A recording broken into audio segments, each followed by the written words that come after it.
A beautiful morning to you and welcome to Business Focus, the program that unravels the complexities of the corporate world and brings you insights from the forefront of industry innovation. I am Maria Adu-Zakari. In every episode, we dive into the of global business, exploring trends, interviewing specialists, and uncovering strategies that drive success. This is Business Focus, where business meets brilliance. Recent inflation numbers from Nigeria are creating serious concern over the rising cost of food items in the country. But this is not Nigeria's first encounter with food prices running hot, as the spikes date back roughly to 2 decades. On today's episode, we shall be taking a look at how best government can combat food inflation in Nigeria. We'll also bring you the latest figures from the equities, commodity, and currency markets. All of this after the break. Stay tuned.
Welcome back. We are here for the numbers. First, we'll look at the equity market. The highest trades for today.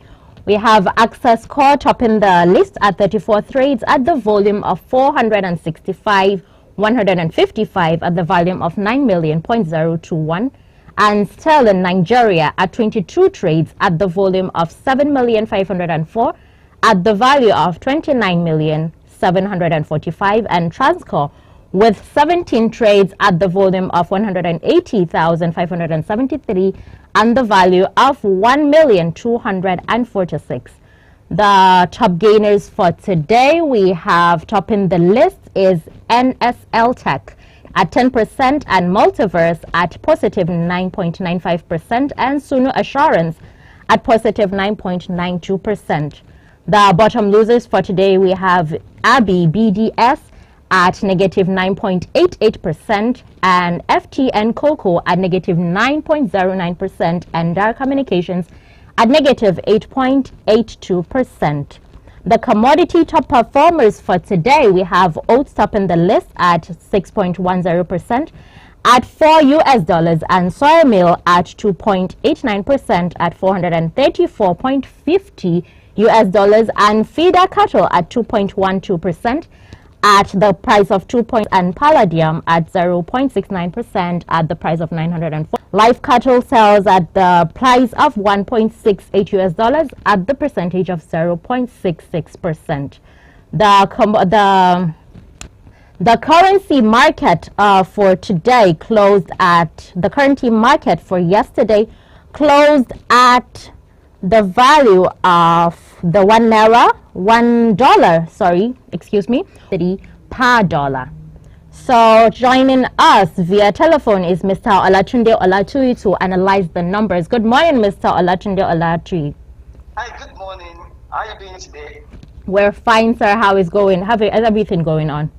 Yeah, everything going on fine. It's a sunny day in Lagos today. Okay, that's wonderful. What do you think about the numbers? You have seen the top losers, the bottom losers, and the highest gainers. What's your thought on that? Okay, so generally, I think I'll be speaking to the ASI, the All-Share Index performance yesterday. Okay. We noticed that the market grew about 0.43% for yesterday alone. Okay. And you know one thing about the Nigerian stock market, we have stocks at the category of the suits. Okay. That's stock worth over 1 trillion. And anytime we notice or we see a level of bargain hunting for any of these stocks, we see a general positive outlook of the market. So generally yesterday, majority of the stocks that are topping the chart as gainers, they are not in the category of the suits. That's the stock worth over 1 trillion naira, like the NFL Tech, okay. New Assurance, and Thomas White. However, generally the market posted gain yesterday, and we are beginning to see more buying interest in the market because ever since we've started this year, we've been seeing upward trajectory around the Nigerian stock market. We've seen more buying interest around the market. We've seen even negative reversal. People are now, particularly the foreign portfolio investors, are seeing more reason, more need to participate actively in our market. So for the top gainers, like you rightly stated, we also saw for ABNH, First Bank of Nigeria Holdings, we've seen their performance quarter on quarter, and they've continued to really perform very well when it comes to the notable fundamentals that we look at in the financial sector. So okay. We saw the drive, we saw the stock growing by 9.86%. You know, for that alone, a stock with capitalization of close to 1 trillion, not to 1 trillion, but at least seeing that level of buying interest in that particular stock, it is expected that the markets would show a positive outlook. Also, we saw for BUA Cement. BUA Cement grew by about 4.7% yesterday. And you know, BUA Cement is one of the highly capitalized companies that we have in Nigerian stock market, and sure. That's the exchange now in this case. So generally, we saw the sentiment yesterday, we saw the performance. However, looking at the losers, we saw AB Mortgage Bank, FTN Cocoa, Dar Communications. Yes. So upon the losing streak of these listed stocks, we didn't really see the effect that much in the market outlook, and it's because the category of their capitalization is not at the level that would really show a negative outlook on the market. So basically, that was what we saw yesterday. Okay, so Mr. Olatunde, what is your analysis on the sectoral performances? That's for the equities. Okay, so for the sectoral performance, major sectors performed very well yesterday. We saw for industrial good posting about 1.9% yesterday. We saw for banking as well, posting about 1.5%. And let me tell you, looking at those two sectors, they form larger portion of the stock worth over 1 trillion. So when we see a positive sentiment around sectors like that, we see general outlook of the market appearing to be positive. So for consumer goods, it also grew, though very marginal at 0.1%. And for oil and gas was flat, and insurance was actually negative for yesterday. Okay, so what are your thoughts on the currency market? The Naira sold at 1,170 at the parallel market and 830 at the official market. So what are your thoughts on that? Okay, in as much as the variables that we look at remain, we will still be expecting or we will still be experiencing a form of bearishness or a form of downward trend in the strength of dollar, I mean naira against dollar. So I am kneeling, though technically you only have as far as gain is concerned, we only have one single platform, a single window, and we notice that we have different level when it comes to prices, even though we have different level of prices, but from CBA point of view, we only have one market that speaks to the currency.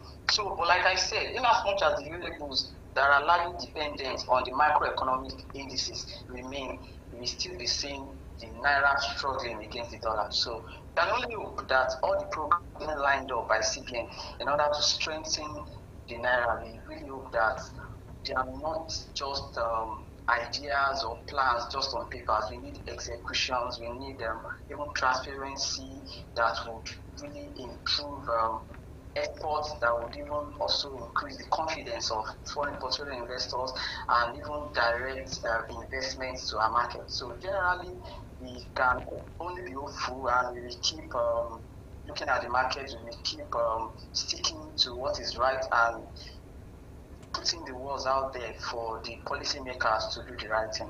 Mr. Olatunde, thank you very much. What's your projection for the market today? Okay, so looking at yesterday, we saw the NIDF, that's the Nigerian Infrastructure Debt Fund, is like the very first debt fund, infrastructure fund that will be listed on any exchange in Nigeria and even Africa. So we saw the interest around that particular fund. We expect even continuance of interest around the fund as such. And not only that, we still expect the banking sector to keep posting good numbers.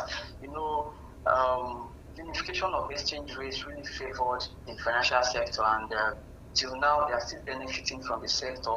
And for that reason, we've seen more investors buying interest around banking stocks. So we still expect continuation of performance and interest around banking stock. And generally, the market outlook is showing hope, showing confidence. So we believe the equities market will keep posting good gain. And one thing that we've noticed about the Nigerian equities market, at least looking at the trend for the past 10 years, we've noticed that out of the last 10 years, we've noticed that for like 8 years, we've seen a bullish run when it comes to performance of the stock market in December. So we still expect that this December will not be different. We expect general growth in the market. We expect market cap to even keep pushing. It's currently at 38.9 trillion. So we believe that very soon we're going to cross over to 40 trillion market cap. When I did just 2020, about 2 years ago, I remember when we were celebrating the market capitalization hitting the 20 trillion benchmark. Here we are today, waiting to hit the 40 trillion benchmark just within 2 years. Is a very, very good. Mr. Olatunde, thank you very much for the analysis, and good to have you on the show. Yeah, you're welcome. That's Mr. Olatunde, and that's it for the markets. We'll go to the interview segment after the break.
We're here with Mr. Adisa, Mr. Steve Adisa, to analyze the topic for today. And the topic for today is combating inflation in Nigeria. Good morning, Mr. Steve Adisa, and welcome to Business Focus. Good morning. Thanks for having me. Good morning, viewers.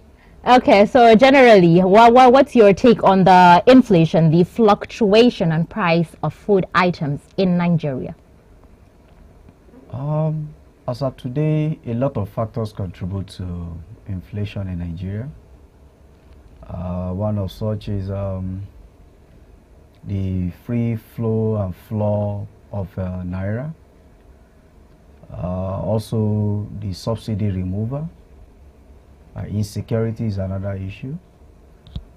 Climate change is another issue. Okay. Plus, among many other contributing factors, we should expect, because our headline inflation today is on the increase, and we should expect that there will be food inflation in Nigeria, considering the major factor that I've been battling with all along, which is the insecurity in major parts of this nation. So definitely, among one of the major problem again we have is the lack of transportation infrastructure. We also really don't have a good food storage facility in Nigeria. And also in the agricultural sector, they are also not using appropriately the technology in a way of reducing waste and also combating food shortage that we are currently experiencing in Nigeria. Okay, so Mr. Adisa, with all the challenges you mentioned, is the government's decision to produce 31 million metric tons of grains, is that the right decision in the direction of curbing the inflation, food inflation? Yeah. You know that as of today, the major player in agricultural sector is the government. This is also a more or less a challenging part, both to the private, to the state government, to even every individual. How do we increase our food production? And if government is not increasing its own capacity, even down to storage, then every day by day now in Nigeria, we keep, instead of graduating people into the wealthy class, we graduate people into poverty class. And this is affecting our economy as well. And producing 31 million metric tons of grain in 2024 will go a long way to also reduce this food inflation. Hunger is in the land. And in a land where you find hunger, you find anger. And to face anybody to fight will be very easy because the person is hungry. So governments on their part, they should not just be a talk or a paper theory, but rather it should be practical. And a lot of intervention have also been given. I remember in one of the intervention of over $500 million that was also given for us to be able to combat this food shortage. A lot needs to be done. There is need for government to, in order to achieve this 31 million metric ton of grain, they need to also look at federal government partnering the states coming together as a government body to partner with private, and then everybody comes together to see how we can reduce the food inflation in Nigeria. So what are the strategies the government is implementing in achieving the ambitious goal of 31 million metric tons of grains by the next year, 2024? One of the goals, that to the best of my knowledge, that the government is also, if you look at even, for instance, the supplementary budget that was passed, you will see that agriculture, the agri ministry has a very large volume of votes given to them. And at the same time, there are other incentives given coming into the country through the agricultural sector.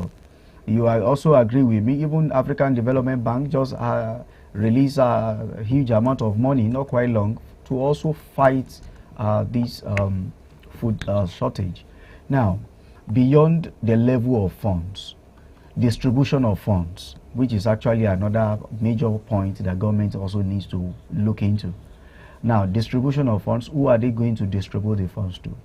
Do we have all our agricultural sector in sub-units? For instance, those who are in potato farming, those who are in yam farming, those who are in vegetable, so all of these people, are they in cluster for them to be given incentive? Incentive one, helping with grain, helping with seeds, helping with even farm inputs, tractors to make the farming business more conducive. And importantly, government needs to also work more, and which they are doing, on the issue of insecurity.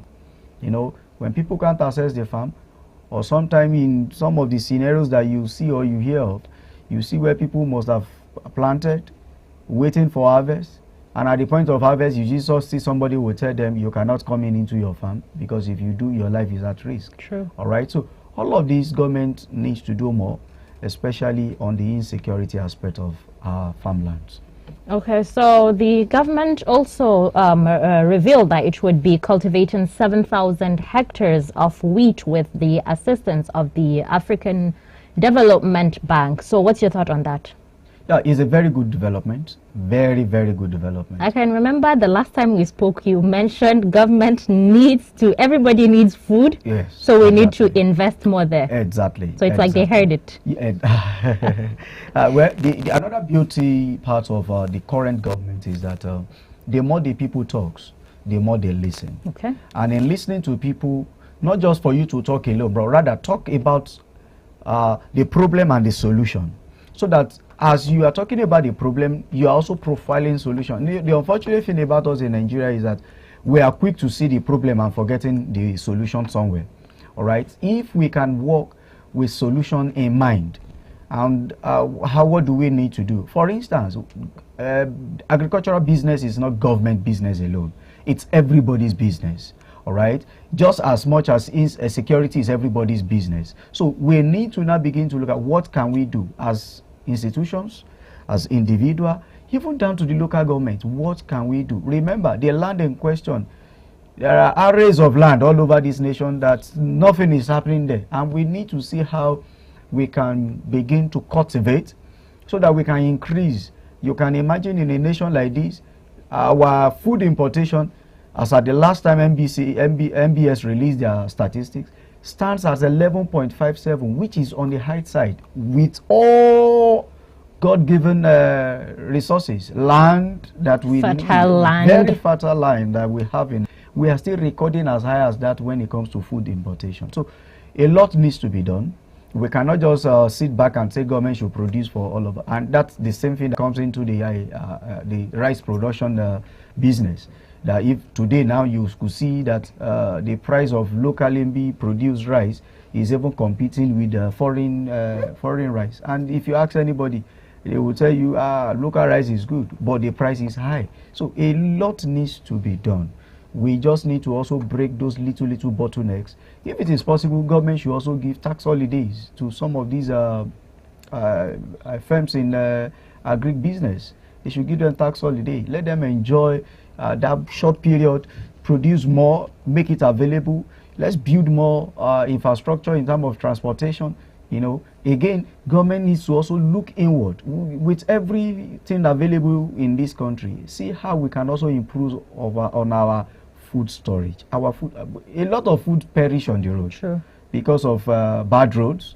You know, when you leave the particular point from point A to point B, the distance is always very too wide, and you ask yourself, it's taking 1 week for somebody to bring vegetable all the way from Sokoto to Lagos. It will definitely be rotten. We need to look at how the storage facility. Now, if this thing can't get to Lagos, what do we do? How do we get it to Lagos? Now, how do we make people all over the world get to also, at least we see vegetable being shipped down to Nigeria from outside the country. True, and it's fresh. And it's fresh. So what are we also doing to see that we reduce the influx of this food storage? We need to improve on our food storage and reduce our food being spoiled on the road and then even in the farmland. Go to Just today as we speak. The Irish potato that we have in Just today, no proper storage for it. No proper. If you go on the road, you see it littered on the road, and you ask yourself, is there no place where some of these things can be stored, and for as a finished product, it can become a raw material, especially even in producing starch. It's also a very good thing in producing starch. But today, who is storing what? And where are they storing it? Who is also tapping into that opportunity of reproducing from either a finished product that is available in the market? Okay, so the Ministry of Agriculture stated some short-term goals and long-term goals for this particular action. Could you quickly run us through that? Yeah, I think, Nigeria as a nation today, one of the issues we have is that we have a lot of working papers. Implementation has always been our...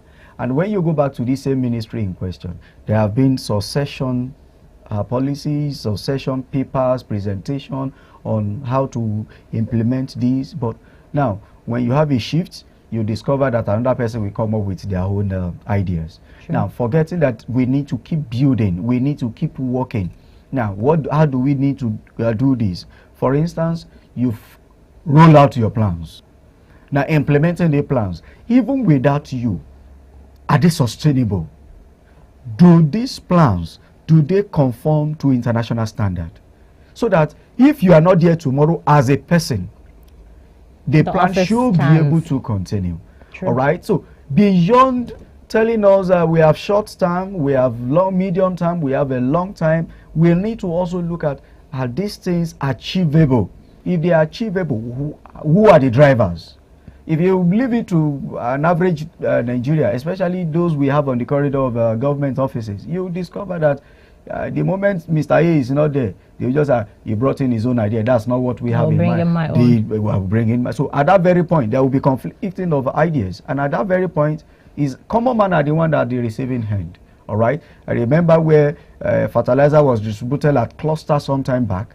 Now, suddenly, you said government was not getting anything from there, so you stopped the distribution. Now, you want to now be giving it to a state, giving it to some other big fish. Now, if you do all of this, those ones who have been getting it at a cluster level, possibility is there that they will miss out of the opportunity. Now, we have cut down again in food production. Remember, the more we produce, the more we export, the better it is for the economy. And in that same way, it will also boost our economy as a nation. Now, our naira is struggling with the dollar. If we have more food production in Nigeria that we are exporting, you will agree with me, it will also help us to be able to stand firm and confront the dollar and say, oh, we are exporting, not just we are importing. You can imagine even we as a nation importing corn into this nation. And a lot of things that ordinarily we can do that we are not doing. So government on their part, beyond paper, beyond the speech, beyond just saying for political aggrandizement, they need to work the word with action. Okay, so the biggest problem we have in this country is not we don't have good policies, but we have problem implementing those policies, and we also have problem with continuity. So with this production of 31 million metric tons, how would you think it would be with this particular big challenges affecting all our policies and reforms? How do you think that would affect this particular one? Well, again, the willingness of the driver also determines the results that we got. All right. Now, if the government are willing, the frame of all of the activities, they have divided it in short, medium, and in long term. All right. In the short term, what do they intend to achieve? Now, if you are looking at 31 million metric ton of grain in 2024, have you addressed the issue of insecurity? Have you also thought about the climate change as it affects our farm produce? Have you also considered the security? All right, and then the road infrastructure itself. Okay, now if we look at all of these, for instance, now you cite a farm in somewhere like Northeast, and you are not combating insecurity in the Northeast. How do we achieve this 31 million? All right, now again, we also look at the drivers. How readily are they in ensuring that these things are delivered? You know, government, unfortunately, especially when it comes to political setting, what we always see from them is what we give them more image, forgetting that what comes to people should be more important than what people will be chewing in the mouth. Government promised 31 million metric tons. At the end of the day, if they cannot achieve it, instead of telling us the reasons, that rather they will now put the blame again on the citizen. Now, are we the cause? The answer is no. Now, because you have everything in place for you to also combat this problem, what are you doing to combat them? So, beyond just saying, government on their part needs to walk the talk with action. Okay, so we'll take a short break, get a drink of water. We will be right back.